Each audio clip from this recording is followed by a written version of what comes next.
바쁜 당신을 위해 준비된 밤 시사야. 시사평론가 김성환과 함께합니다.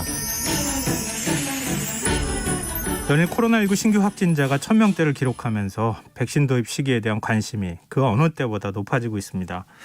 이런 가운데 오늘 정부가 내년 2월에서 3월 무렵부터 백신 접종을 시작해 11월 전까지 우선 접종 대상자를 중심으로 접종을 완료하겠다, 이런 구상을 밝혔는데요. 정부의 백신 관련 브리핑에 참여하신 국제백신연구소 송만기 사무차장 연결해서 조금 더 자세한 얘기 나눠보도록 하겠습니다. 사무차장님 안녕하십니까? 네, 안녕하십니까? 네, 오늘 백신 브리핑에 참여하셨는데 백신 도입 시기와 종류부터 좀 말씀을 해주셨으면 좋겠어요. 네, 일단 도입 시기는 내년 2월 말이나 3월, 실질적으로는 3월 정도 예상이 되는데요. 네. 3월부터 아마 점차적으로 백신의 어떤 플랫폼에 따라서 도입이 빨리 가능한 것들 위주로 해서 아마 내년 그 독감 백신 시즌 전에 네. 네. 이제 상당수의 사람들을 접종을 할 것으로 지금 예상을 하고 있습니다. 근데 정부는 내년 한 2월에서 3월에 접종을 시작해서 11월 전에 최대한 완료하는 것을 목표로 지금 삼고 있다고 밝혔는데요. 그럼 네. 우선 접종 대상자가 누가 되느냐, 이 관심일 것 같습니다. 네, 이건 전 세계적으로 지금 이번 코로나에 대해서는 비슷한 지금 패턴으로 가고 있는데요. 일단 네. 의료인과 그리고 고위험군, 그리고 대부분 이 바이러스에 의해서는 또 나이 많이 드신 분들이 많이 크게 문제가 되기 때문에 고령자라든지 그리고 이런 분들이 많이 모여 있는 요양시설, 그리고 이제 집단으로 많이 모여 있는 곳, 특히 또 만성 질환자도 좀 문제가 많이 되고 있기 때문에 그런 분들 위주로 아마 네. 우선 접종 대상자가 되지 않을까 싶습니다. 백신 종류가 지금 많지 않습니까? 여러 가지 백신이 있는데 이 우선 접종 대상자의 경우에는 정부 차원에서 백신 접종을 하는 것이고, 만약에 내가 우선 접종 대상자가 아닌데 난 먼저 맞고 싶다, 이런 경우도 있을 수 있잖아요. 아니면은 나는 맞기 싫다, 이런 경우도 있을 수 있고. 네. 이게 어떻게 되는 겁니까, 이런 거는? 네. 저 먼저 맞고 싶다 하는 경우는 저도 잘 모르겠고, 그 경우는 아마 좀 힘들지 않을까 싶고요. 왜냐하면 사회적으로 이 접종량이, 백신의 양이 한계가 있고, 그리고 이제 또 미리 맞춰야 되는 분들이, 급한 분들이 있기 때문에 아마 그 경우는 좀 힘들지 않을까 싶은데, 아마 이건 또 하지만 또 강제는 아니기 때문에 선택에 의한 거거든요, 사실. 네, 그래서 아마 또 강제하기는 힘든 부분은 있는 것으로 알고 있습니다. 네. 그러니까 사실은 백신에 대한 신뢰도가 굉장히 중요하잖아요. 네, 그렇습니다. 그러니까 지금도 벌써 부작용이 부작용이 있다, 이런 보도들을 사실 하고 있는데, 또 그 부작용이 낮다고 알려져 있는 영국이나 미국에서는 정부 차원에서는 그 정도는 그렇게 우려할 만한 수준은 아니다, 또 이렇게 얘기를 하고 있고. 그래서 그 백신에 대한 신뢰를 확보하는 방안들이 굉장히 중요할 것 같거든요. 이게 언론도 좀 조심해야 되겠죠, 보도를? 네, 사실 언론이 가장 중요하다고 보는데요. 네. 백신은 사실 과학이지 않습니까? 이게 정치가 아니고. 네. 제가 좀 우려되는 부분이 이 백신을 과학적으로 접근하고 어떤 정치를 떠나서 정말 국민의 생명이 달려있는 것이기 때문에 이제 그런 측면에서 좀 접근을 해야 되는데, 좀 이게 왜 우리나라 사회가 그래서 그런지 모르겠지만 너무 정략적으로 접근하는 경향이 있고, 또 그런 식의 보도가 또 많이 나오는 게 있어서 오히려 백신의 어떤 신뢰를 크게 떨어뜨리고 사회적으로 이런 백신에 대한 어떤 접종률을 낮춰서 오히려 큰 문제를 유발하는 경향도 좀 있지 않나 싶습니다. 지난번에 독감 백신 사망했을 경우에 그때도 이게 평상시 사망하는 숫자라는 이거 큰 차이가 없었는데 워낙 큰 문제가 되지 않았습니까, 이게. 그런데 그런 것들이 좀 백신에 대한 어떤 신뢰를 떨어뜨리고 접종률을 크게 낮출까 우려가 좀 되고 있습니다. 지금 일부 언론에서는 미국, 영국, 유럽 국가에서 한 30개 국가들이 연내부터 백신 접종을 시작하는데 우리 정부는 지금 뭐 한 거냐, 이렇게 좀 비판의 목소리를 벌써부터 내고 있는데요.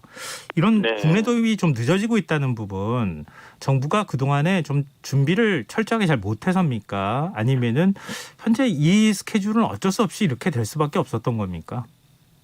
사실 그렇게까지 큰 차이라고 보긴 좀 힘들고요. 지금 연내 접종과, 그리고 어차피 지금 그렇게 많은 접종이 이루어질 것 같지는 않거든요. 그 사이에. 저희가 이제 만약 2, 3월부터 이제 접종을 시작한다고 하면 실제로 그 차이가 그렇게까지 큰 차이는 아니지 않나. 그리고 우리나라 같은 경우는 지금 유럽과 미국과는 상황이 너무나 다르지 않습니까? 네. 네, 그 정도는 우리가 방역을 통하고 그리고 이런 개인 방역을 통해서 어느 정도 극복이 가능한 지금 상황으로 지금 생각을 하고 있습니다.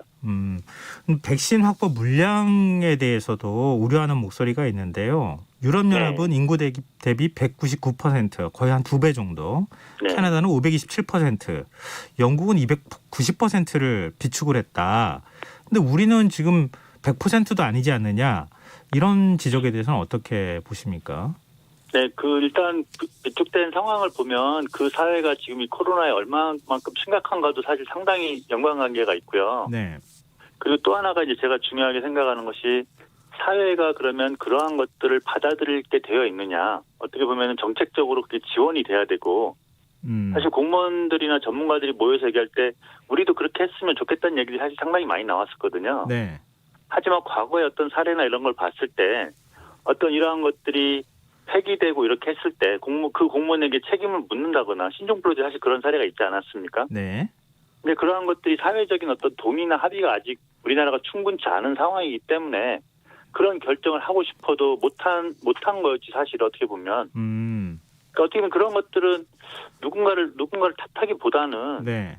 정말 사회가 그런 합의와 어떤 법적 장치를 마련해 주는 게 중요하지 않을까요? 근데 그런 부분들 좀 정부가 상세하게 국민들께 설명을 좀 해줘야 되는 거 아닌가요? 네, 제가 봐도 좀 그 점에 있어서는 좀 아쉽긴 하지만 또 백신이라는 게 또 이 선정을 하는 과정에서 보면 네. 저희는 최대한 안전하고 어느 정도 효과가 확인되고 이제 그런 것들을 또 선정하고자 하는 목표도 있었기 때문에 이 선정된 4개의 백신을 보면 일단은 어떻게 보면 지금 가장 어떻게 보면 좋은 백신으로 선정이 된 것 같고요. 네. 네, 그래서 지금 또 사실 많은 백신이 또 실패를 하고 있고 그 선구매를 한 것 중에도 네. 지금 상당히 많은 양이 지금 아마 그 계약금 돌려받지 못하는 것으로 알고 있는데요. 또 엄청 많은 또 그런 금액에 대해서는 지금 또 각국이 또 포기도 지금 해야 되는 상황을 알고 있습니다. 그러니까 그런 것들을 우리나라에서 네. 다른 나라와 지금 상황이 좀 많이 다른데 네. 그러한 것들에 대해서 아마 뭐 몇천억이 될 수도 있는 금액이고 하나에 대해서 지금 액수가 워낙 크다 보니까요. 선구매 액수도 제가 선입금이 상당히 큰 걸로 알고 있습니다. 그 벌수가 상당히 많다는 말씀이시잖아요. 네, 그런 것들에 대해서 우리가 이제 면책이라든지 어떤 이런 것들이 제대로 어떤 제도가 돼 있냐 이런 것들이죠. 우리 정부는 4,400만 명분의 백신 물량은 확실하게 확보했다 이런 입장을 강조하고 있는데요. 또 보면 트럼프 대통령은 미국에서 생산한 백신은 미국인이 먼저 접종해야 한다 이런 행정명령을 내렸어요. 네. 우리가 아무리 계약을 했다 하더라도 못 주겠다 이렇게 얘기할 가능성은 없는 건가요? 네, 오늘 뭐 저도 발표를 접해서 들었는데요. 이게 실제로 그렇게 집행될지는 뭐 아직 확실치는 않고 그리고 아마 제가 알기로는 그 미국 내 그렇게 된다고 하더라도 미국 내가 아닌 다른 곳에서 생산한 물량으로 하겠다 이런 식으로 지금 듣고 있습니다. 그리고 또 이런 얘기도 있습니다. 이 백신 공동 구매와 분배를 위한 국제 프로젝트 코백스를 통해서 1,000만 명분을 받겠다 이런 계획을 밝혔는데 배분 규칙상 참여국 전체 인구 비례에 맞춰서 균등하게 배분하기 때문에 우리한테 돌아올 물량은 한 수백만의 분량이 그칠 것이다. 그렇게 되지 않겠느냐? 뭐 이런 얘기도 나오는데 이 부분에 대해서 어떻게 보십니까? 아까 제가 좀 전에 말씀드렸듯이 이게 백신이 원래 예상했던 그런 개발에서 탈락하는 것도 있고 지금 정말 어쩔 수 없는 이유로 실패하는 것들이 있거든요. 네. 근데 그러한 것들이 원래는 이 코백스 안에 들어와 있던 프로그램 안에 있던 것들인데 그런 것들이 지금 차질이 생기면서 이제 그런 우려가 커지고 있는데 또 예상외로 또 상당히 그 생산이라든지 아니면 효과가 또 좋은 것들이 있어서 일단 1차적인 결과에서 이제 그런 것들이 또 이 코백스를 메울 수 있는 지금 그런 것들이 또 개발이 되고 있는 것으로 알고 있습니다. 그래서 지금은 저희가 이게 상황이 너무나 자주 바뀌기 때문에 어떤 거를 좀 미리 예측하는 게 좀 쉽지 않은 상황입니다. 근데 지금 그래도 국내에서 또 제조한다고 하는 아스트라제네카 백신 여기에 대한 기대가 제일 많은 것 같고 또 제일 많은 백신 분량을 확보했다고 얘기하고 있는 거 아닙니까? 근데 임상 결과가 아직 제대로 안 나와서 미국 식품의약국 FDA 승인이 연내는 안 나올 것이다. 이게 아스트라제네카 안심하고 백신 맞아도 되는 거냐? 이런 얘기에 대해서는 어떻게 보세요? 네, 일단 백신의 안전성이 문제돼서 이게 중단된 걸로 보이지는 않고요. 지금 네. 전체적으로 봤을 때는 이게 이제 효능적인 측면에서 이게 이제 실수로 들어간 그룹에서 효능이 높게 나왔는데 그 부분에 대해서 좀 더 증명이 필요하다. 네. 이제 이것과 그리고 이제 그렇다면 이제 왜냐하면 그 농도로 맞추기에는 충분한 숫자의 임상 3상이 안 되거든요, 지금. 네. 그래서 이제 그쪽에서는 영국이나 다른 곳에서 임상 숫자를 지금 많이 늘려서 하고 있는 것으로 알고 있고요. 그리고 지금 워낙 환자가 많이 나오고 있기 때문에 그러한 숫자를 맞추는데 오랜 기간이 걸리지 않을 것이다. 이렇게 지금 얘기를 하고 있어서 아마 지금 영국과 유럽 쪽에서는 조만간에 지금 승인을 하겠다는 얘기도 좀 들려나오고 있습니다. 근데 미국 FDA가 승인 안 하는데 우리 식약처가 승인해서 백신을 맞는 거 여기 이거 불안하다고 얘기하시는 분들도 있거든요. 아마 그게 이제 유럽 EMA나 이제 그런 쪽도 FDA 못지않게 상당히 엄격하거든요. 네. 영국이라든지 이런 곳에 승인이 나고 이게 또 완전히 독립적으로 움직이고 있기 때문에요. 네. 각국의 어떤 그런 규제기관에 얼마나 바쁜지 이런 상황에 따라서 그런 것들은 완전히 독립적으로 사실 할 수가 있습니다. 이거는. 아 그럼 우리 식약처가 독립적으로 승인 결정할 수도 있다 이런 말씀이세요? 네네 전혀 상관없습니다. 네. 아무런 문제가 없다. 네네. 근데 아스트라제네카 예방 효과가 기존의 화이자는 한 95%, 모더나는 94% 수준인데 아스트라제네카 백신은 62에서 90% 수준이라고 얘기하고 있거든요. 네네. 예방 효과 이 정도면 충분하다고 보십니까? 네, 원래 그 WHO나 FDA 등에서 사실은 그 기준점으로 삼았던 게 50%입니다. 네.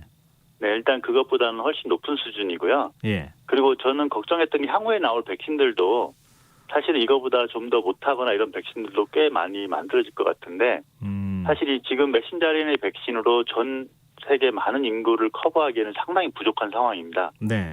그래서 미국이나 전 세계에서 가장 많이 지금 계약한 백신이 아스트라제네카 백신이거든요. 네.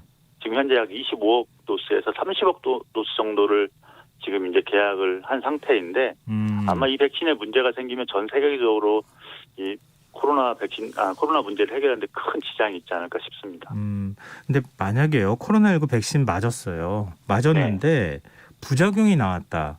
지금 이제 면책을 해달라고 지금 제약사들한테는 뭐 요구가 있다고 하잖아요. 그 보상은 누가 해주는 겁니까?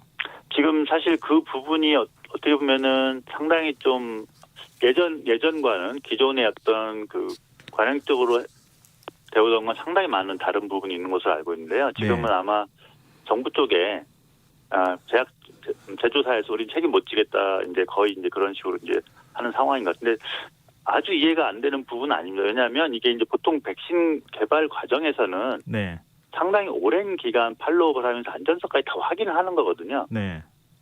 근데 이제 지금은 그런 부분에 대한 검증을 자신들도 못하기 때문에 백신을 맞고 어떤 자기도 예상하지 못했던 왜냐하면 임상 3상에서 기저 질환이 있다거나 어떤 병적 질환이 있는 이런 사람들 최대한 많이 확인을 하고 나서 그 사람들에게 접종을 하도록 하는데 지금은 그게 될 수 있는 상황이 아니거든요. 이번에 알러지 상황만 보더라도 임상 그룹에는 들어가 있지 않았던 분들인데 그분들이 이제 알러지가 반응이 나와서 지금 중지를 시켰잖아요. 그러면은 정부가 보상해 주는 겁니까? 네네. 지금은 이제 정부에서 우리나라 같은 경우는 정부에서 다 보상해 주는 걸로 지금 결정을 한 것으로 알고 있습니다. 네, 알겠습니다. 오늘 말씀 여기까지 듣겠습니다. 고맙습니다. 네네. 감사합니다. 지금까지 국제백신연구소 송만기 사무차장이었습니다. 오늘 김성환의 시사는 청취자 의견과 함께 사회적 거리두기 실천 인증샷 받아보고 있는데요. 청취자 여러분들 적극적으로 참여해 주십시오. 계속해서 참여하실 문자번호는 샵9730입니다. 짧은 문자 50원, 긴 문자는 100원의 정보 용료가 부과됩니다. 김성환의 시사 오늘 여기서 1부는 마무리하고요. 저는 11시 전각 2부에 다시 오겠습니다.